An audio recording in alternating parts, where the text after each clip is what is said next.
चौधरी मुहम्मद इश्तियाक कालू साहब जहानिया मंडी तो आए ने। असी उन्होंने जी आए नूं आखने जी। कालू साहब अज दे इस आलमी पंजाबी प्रोग्राम दे पंजाबी कानफ्रेंस दे बारे नाल तुसीं गल साझी करोगे? मैं पहले तो नंबर ते सारे पंजाबियों का शुक्रिया अदा करना कि एडा वड्डा इवेंट सारे इकट्ठे होए ने ते अपनी माँ बोली जबान ते उन्होंने बड़ा कुछ बोलिया। मैं सारिਆਂ ਦੀ ताईद भी करता वा ते और बहुत अच्छा लग्या इत्थे आण के।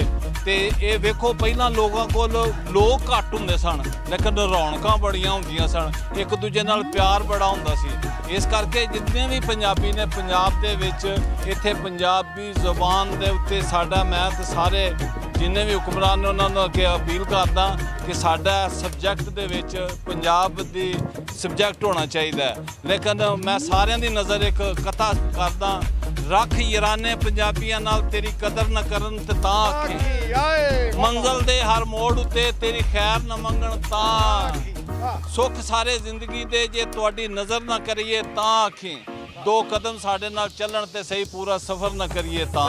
वाह जी वाह, बहुत मेहरबानी, बहुत शुक्रिया। किसान इतिहाद पाकिस्तान दे बहुत अच्छे सपुत्र वर्कर, असी उन्हां दा शुक्रिया अदा करने। मैं जी शुक्रिया अदा करना जनाब चौधरी इरफान यूसुफ पिंटर साहब और दूसरे सारे दोस्तां दा।